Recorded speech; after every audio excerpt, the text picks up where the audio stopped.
Olá, aluno FIA! Ampliar mundos é a vocação da FIA Online e, por isso, preparamos para você, que faz parte da comunidade FIA Online, este nono curso sobre liderança. Bem-vindo à segunda aula do curso Leadership Trends, com o professor Dr. Joel Dutra, coordenador do Programa de Estudos em Gestão de Pessoas, Projeto FIA, e palestrante convidado nos cursos de pós-graduação da FIA Online. As organizações vivem em um ambiente em constante transformação, que exige respostas rápidas e efetivas. Respostas dadas em função das especificidades da situação, requerendo flexibilidade e adequação. Nesse contexto, cresce a importância da liderança para construir a resposta mais adequada às demandas dentro dos princípios éticos e dos valores organizacionais. Com este curso, abrimos uma porta para você desenvolver as suas habilidades de liderança. É só um começo, mas pode ser um passo importante para você. Vamos à agenda do nosso curso de Leadership Trends. Nós temos 4 encontros ao longo deste curso. O primeiro foi com o professor Clóvis de Barros, e se você ainda não assistiu à aula 1, recomendamos que volte e assista. Nessa mesma página, clique em aula 1. Hoje temos a nossa segunda aula com o professor Joel Dutra, e amanhã é dia do professor Rubens Filho. E na quinta-feira acontece o encerramento deste curso. Um recado importante: após assistir os 4 encontros, você irá receber um e-mail com um formulário para preencher. Essas informações são importantes para gerarmos o seu certificado, que será enviado em até 30 dias para o seu e-mail. A FIA Online faz parte da FIA, uma das melhores escolas de negócios do Brasil, e temos enorme reputação em formação de líderes em todos os níveis hierárquicos.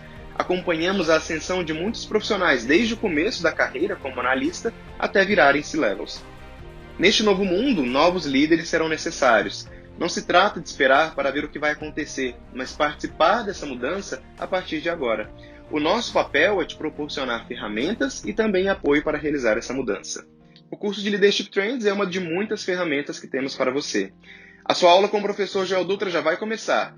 Não deixe de comentar caso tenha qualquer dúvida, dificuldade ou elogio. A comunidade FIA Online é feita de diálogos, de troca e também de ideias.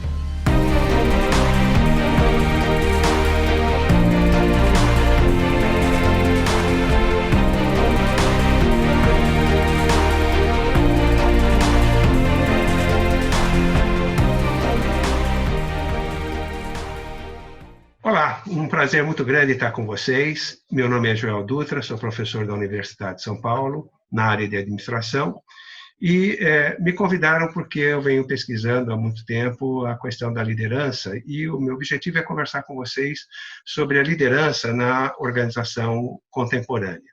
Para discutir sobre isso, nós quebramos a nossa apresentação em 3 partes. Eu gostaria de falar com vocês sobre a arena política dentro das nossas organizações, como nos movimentamos nessa arena política, como ocorre o processo de desenvolvimento da liderança e etapas desse processo nas nossas organizações.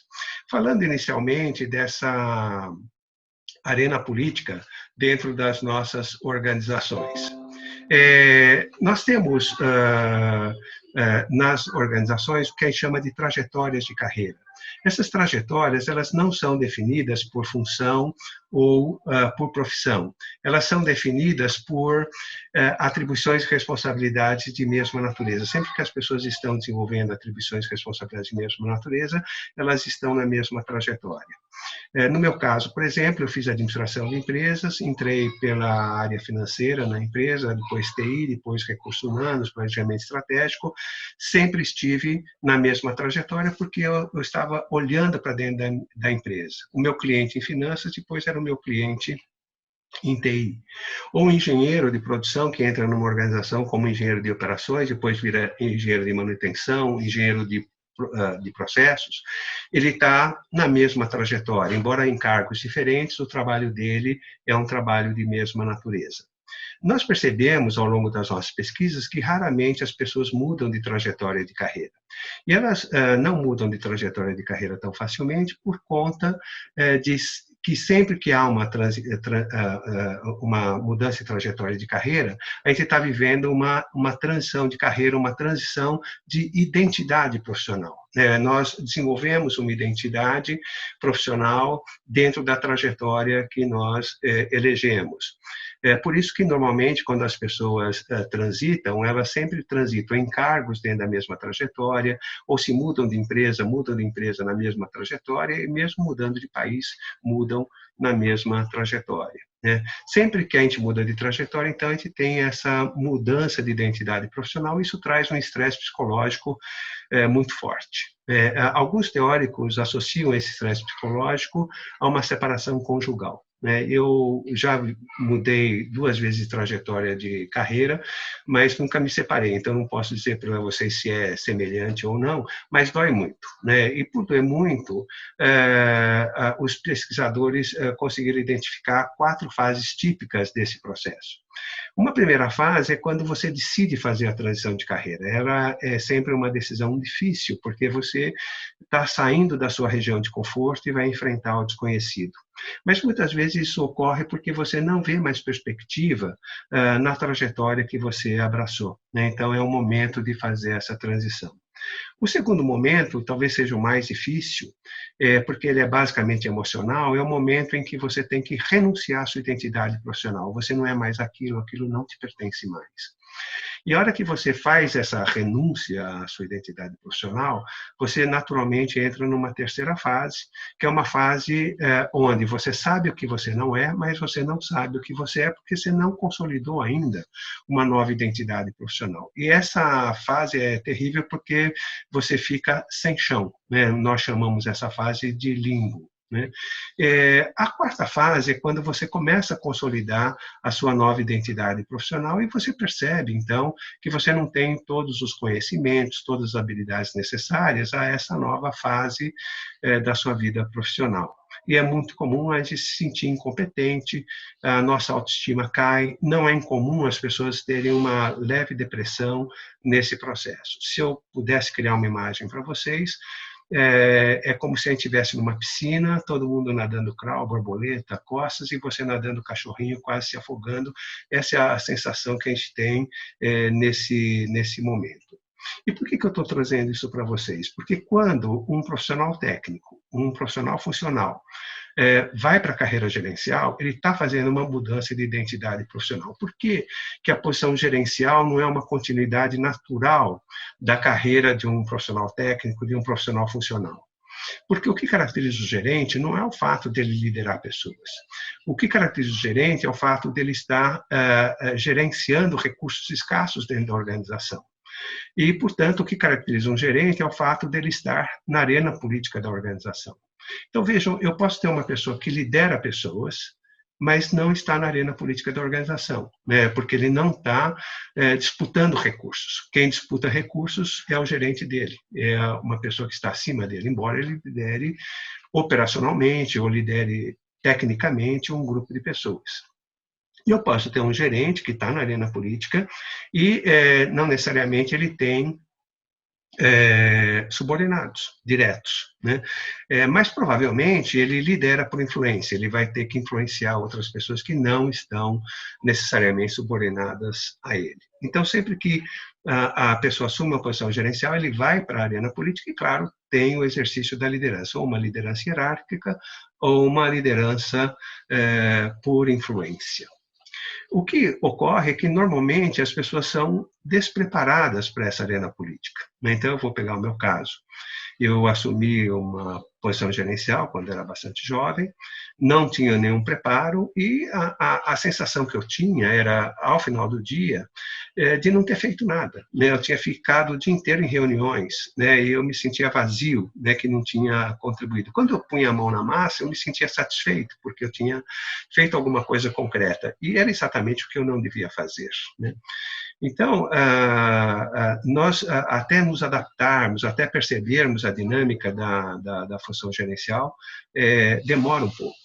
Por isso, é muito comum as pessoas terem muita dificuldade nesse processo de transição, de adaptação. De um lado, você vai enfrentar um espaço organizacional que você nunca frequentou, que é a arena política. Do outro lado, você é expropriado daquilo que você ama fazer. E pior, você vai ter um castigo pior, que é você gerenciar alguém que faz o que você ama fazer. Então, não é um processo de transição fácil. E por isso que o movimento inicial ele sempre é muito duro para as pessoas que assumem posições gerenciais. Algumas organizações tem colocado gestores mais experientes como mentores desses jovens gerentes, para ajudá-los a se inserir com mais facilidade na arena política, dominar esse novo contexto, criar uma interlocução nesse momento extremamente difícil. Né? O que é a arena política? A arena política é exatamente esse espaço de disputa de recursos escassos, investimentos, orçamentos, massa salarial, espaço físico. Né? Porém, eu queria ressaltar que há uma diferença entre a arena política do nível tático e a arena política do nível estratégico. Quando a pessoa alça para a arena política do nível estratégico, essa pessoa também não está mais discutindo simplesmente a divisão de recursos, mas está discutindo o futuro da organização, relação com os stakeholders, né, parcerias estratégicas. Nem sempre uma pessoa que é um bom líder tático se torna um bom líder estratégico. Então, nessas situações, é muito importante você ter a oportunidade de vivenciar a arena política para a qual você vai, antes de ir. Né? Então, seria muito interessante pegar um profissional técnico que tem vocação para a arena política e expô-lo à arena política, através de um projeto que tem um componente técnico e também tem um componente político. Assim como pegar um gerente tático e expor esse gerente à arena política do nível estratégico, eventualmente coordenando um projeto estratégico, para que essa pessoa perceba essa arena e perceba se gosta, se não gosta, se está pronto ou não para essa transição dentro da organização. Então, eu queria trazer esse primeiro pano de fundo para a nossa discussão. O segundo tópico é sobre o desenvolvimento da liderança nas organizações. Nós demoramos para encontrar a forma correta de pesquisar a liderança aqui no Brasil. Um trabalho nos chamou muita atenção, um trabalho de Mike Wilson, um professor de Wharton, lá nos Estados Unidos. E o que ele estava pesquisando não era o líder, não era o liderado, mas o processo de liderança. Isso nos chamou muita atenção.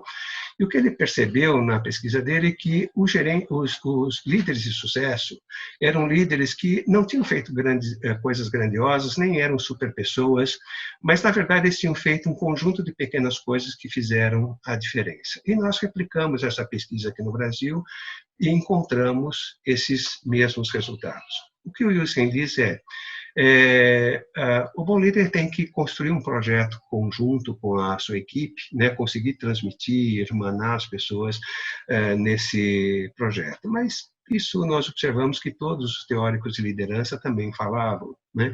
E o nosso interesse na pesquisa era discutir como que esses líderes construíram um projeto comum com as suas equipes, como conseguiram engajar toda a sua equipe nesse projeto comum.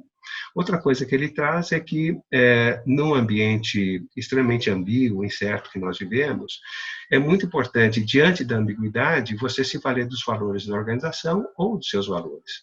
Aparentemente, isso é simples e fácil, mas na prática não é. Na prática, o gestor está pressionado por resultados e, muitas vezes, gerar o resultado dentro dos valores da organização ou dos seus valores implica em dar uma grande volta. Né? E muitas vezes as pessoas são tentadas, né, a cochilar os seus valores, os valores da organização, e isso gera grandes equívocos para as pessoas e para as organizações. Um outro aspecto importante que o Wilson traz é de você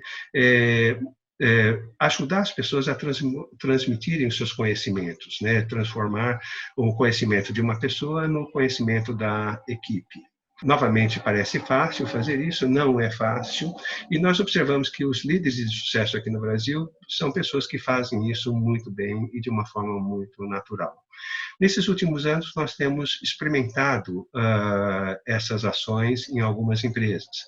Em empresas, em áreas funcionais, de nós estimularmos o pessoal sênior a assumir a mentoria de pessoas mais júniores. E de uma forma ou de outra, você vai fazendo com que esse conhecimento ele circule dentro da equipe.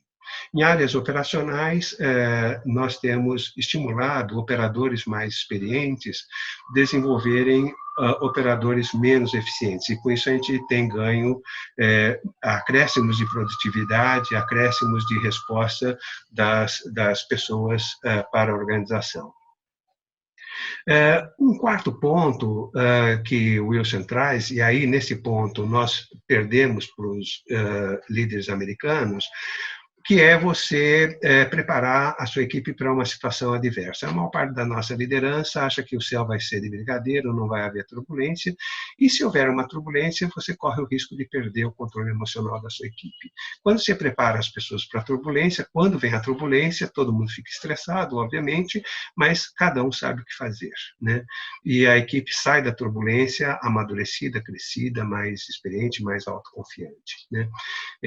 Isso é algo que nós precisaríamos desenvolver mais na liderança brasileira. Mas o ponto central da nossa pesquisa foi manter as pessoas focadas no essencial.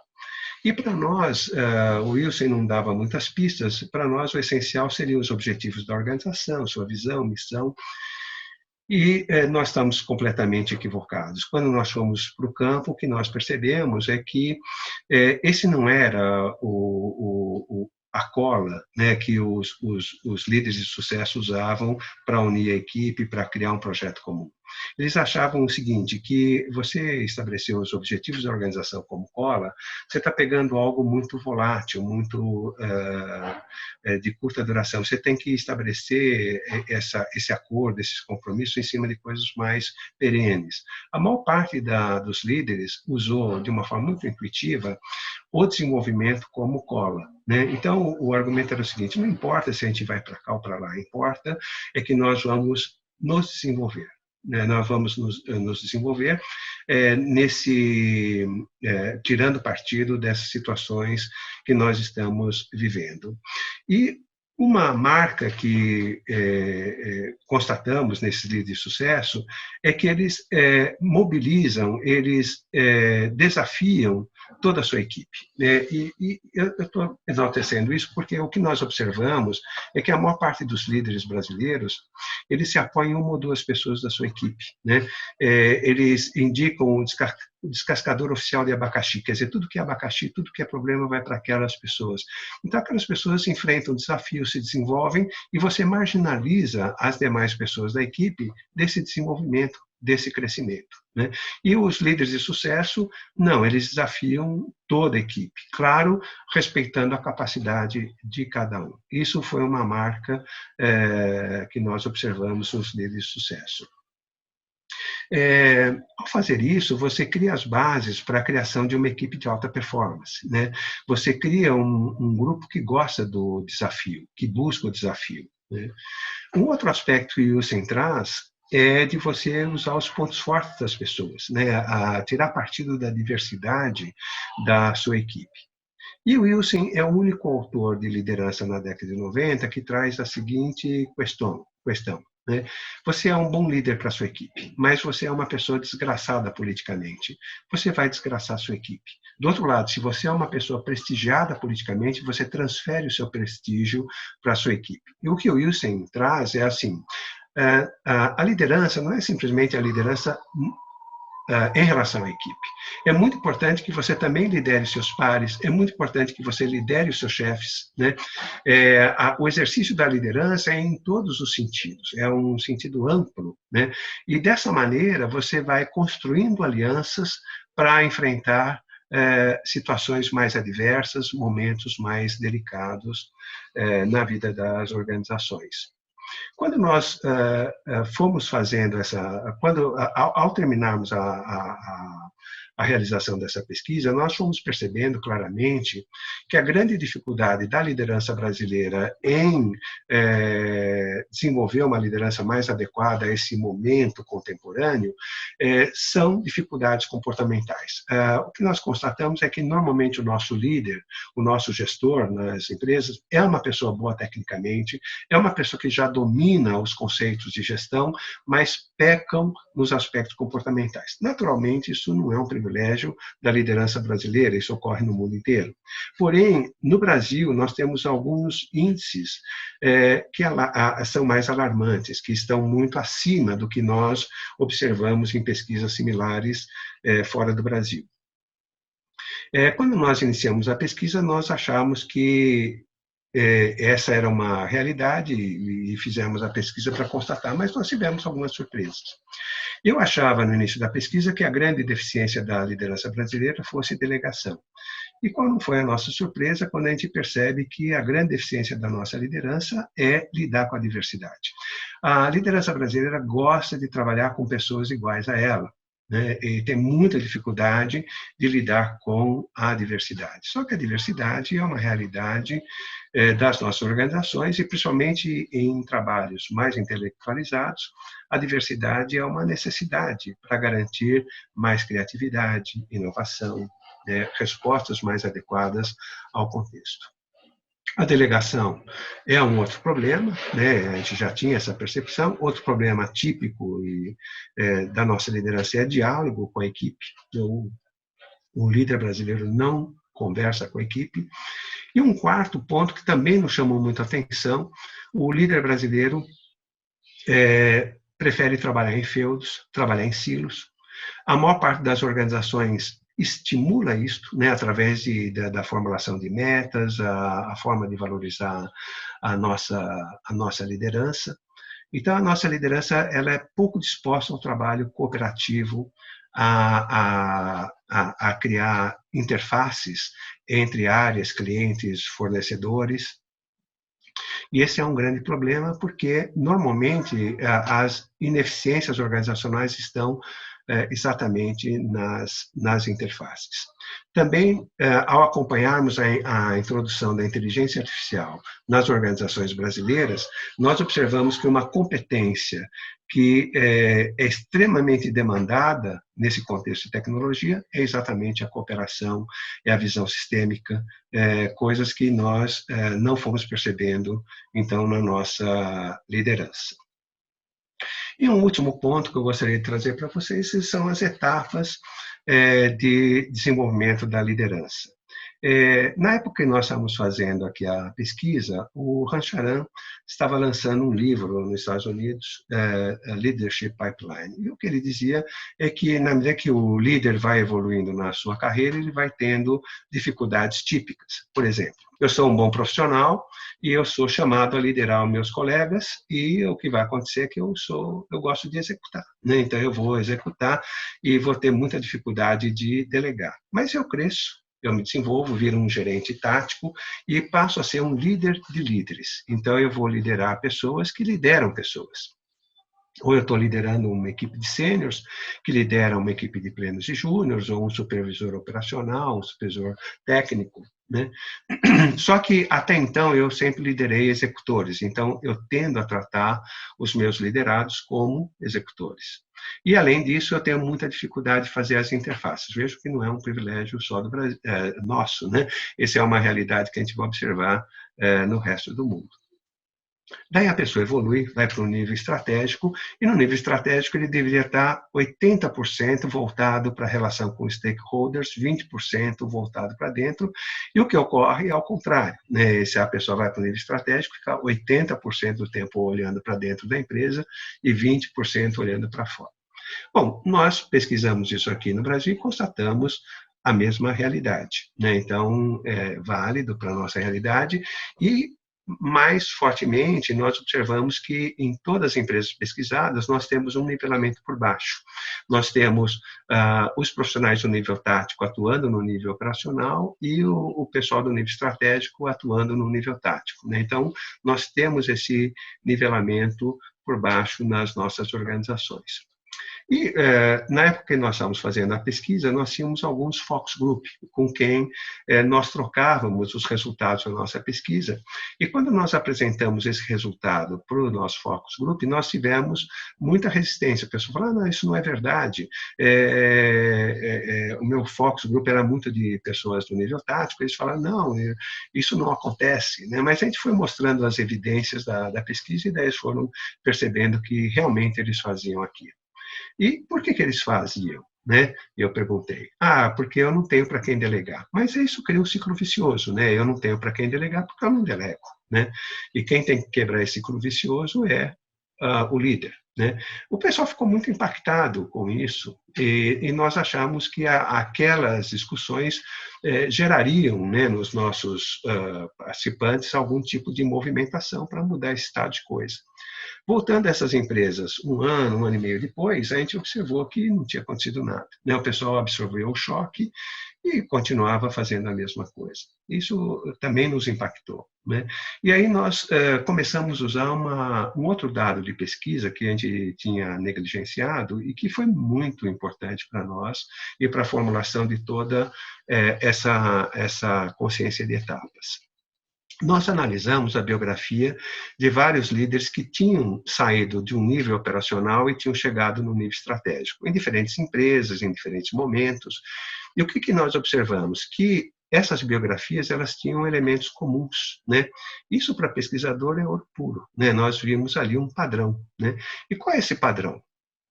Um profissional técnico ou um supervisor operacional assume um nível tático.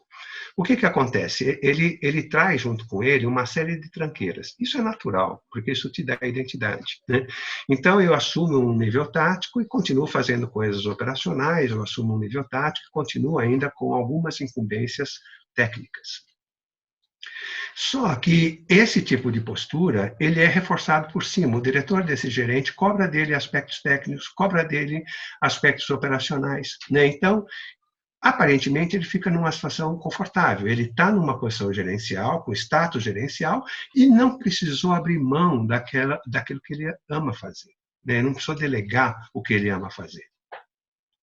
Só que isso é uma armadilha, porque o que acontece? Se ele não se consolida na posição gerencial, ele não evolui, né? Então, nós fomos percebendo que um passo fundamental seguinte é a pessoa se desfazer daquelas tranqueiras, se consolidar na posição gerencial, porque somente na medida que ele se consolida na posição gerencial, ele consegue ampliar seu espaço político. E, normalmente, a ampliação do espaço político é feita através de interfaces com pares, com clientes, com fornecedores. Por isso, o trabalho cooperativo ele é importante, não só para a organização, mas para o desenvolvimento do gerente, do gestor. Na medida que você começa a construir essas interfaces, você amplia o seu espaço político, você amplia a sua reputação, amplia a sua influência dentro da organização. Naturalmente, isso não é feito de uma maneira simples. Se eu vou conversar com um par meu para melhorar a nossa interface, eu vou lá buscando lã e saio tosquiado, porque o meu par tem uma série de demandas em relação a mim. Então, sempre que eu vou melhorar as interfaces, isso traz mais demanda para a minha equipe e para mim, em termos de trabalho. Se eu não tiver a minha estrutura muito bem sedimentada, eu vou ter dificuldade de sustentar essas interfaces ao longo do tempo. Além disso, sempre que eu vou melhorar a interface, isso traz um risco político. Com quem que eu vou desenvolver parcerias, né, para assumir esse risco político? Com pessoas com reputação, pessoas que eu confio, né? Então, aquelas pessoas que vão ganhando mais espaço político, elas têm muito mais chances de amplificá-lo na sequência. A hora que eu vou para o processo sucessório, eu vou pensar em alguém para o nível estratégico da organização, quem que eu vou pensar? Eu vou pensar numa pessoa que está no nível tático e tem o reconhecimento dos seus pares. Ou seja, é uma pessoa que tem um espaço político ampliado. Então, vejam que essa é uma sequência importante e eu tenho, então, um gerente tático, ele pode estar em 4 situações. Ou ele não ocupou totalmente a posição, ele ocupou totalmente a posição, ele já está com um espaço político ampliado, ou ele já está assumindo algumas incumbências do nível estratégico, ele já está numa posição de transição para o nível estratégico. É importante a gente perceber que nessas 4 fases, nesses 4 momentos diferentes, eu vou ter que desenvolver competências diferentes, né? Nessa fase que eu preciso me consolidar, eu preciso mostrar resultado, né? Se eu não mostrar resultado, eu não me sustento, mas, ao mesmo tempo, eu tenho que desenvolver a minha equipe. Se eu não desenvolver a minha equipe, eu não consigo preparar pessoas para receber a delegação, né? Ao mesmo tempo, quando eu me consolido na posição, eu preciso ampliar minha visão sistêmica, eu preciso desenvolver parcerias, né? E quando eu vou me preparando para o nível estratégico, eu preciso desenvolver uma visão estratégica, mas principalmente eu preciso desenvolver sucessores, né? Se eu não desenvolver sucessores, eu não tenho como incorporar uma carga diferente de trabalho, uma carga já do nível estratégico, né? Então, vejam que nessas diferentes fases eu tenho diferentes competências a serem desenvolvidas. Enfim, eu quis trazer esses elementos para incomodá-los. Espero que tenha acontecido. Espero que vocês tenham percebido uma série de coisas que a gente sabe intuitivamente, mas às vezes a gente não olha da forma estruturada como eu trouxe aqui para vocês, né? Espero que essa reflexão ajude a todos se tornarem melhores líderes, melhores gerentes, né?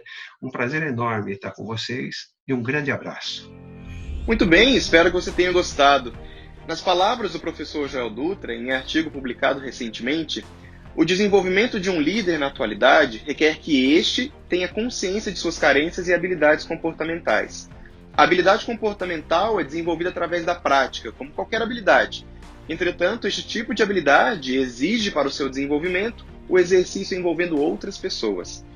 Está claro que as empresas também precisam se desenvolver na maturidade de liderança, mas para isso precisa de bons líderes e você pode ser um deles. O tema liderança é importante para você que está conosco fazendo este ano curso. Como citamos, a FIA e agora a FIA Online tem um longo histórico e excelente reputação na formação de líderes com cursos de pós-graduação e MBA, tanto na especialização de líderes como específicos para profissionais de RH. A nossa próxima aula será liberada nesta quarta-feira, com o tema Liderando Rumo ao Desconhecido, com o professor Rubens Filho, da Abra Academy, empresa com sede em Londres que, através da mágica, vem desenvolvendo profissionais de grandes empresas na Europa a abrir suas mentes com novas formas de pensar. Ela também será liberada 12:30. Fique conosco e participe de todos os encontros. Além do certificado exclusivo FIA, você vai ter a oportunidade de viver uma ótima experiência de aprendizagem e encontrar uma possibilidade de ampliar o seu mundo. Não se esqueça de ficar ligado no seu e-mail e no canal da FIA no Telegram. Nos vemos então na quarta-feira, às 12h30. Até mais!